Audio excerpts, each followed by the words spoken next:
Assalamu Walaikum. Hello friends, how are you? Welcome back to my another video. In this video, I am going to show you how to make a 3D text box in Microsoft Publisher. Let's get started. Firstly, we have to open a Publisher document. Now we want to make a 3D text box in this document. Go to the Insert menu. Then click the Draw Text Box option and draw a text box. Then write anything on this text box.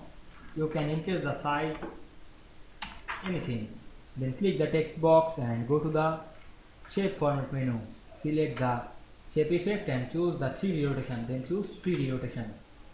You can select the color and applying the color. Now we can see we make a 3D text box, this Publisher document, very easily.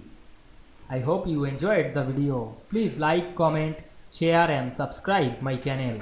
Thanks for watching.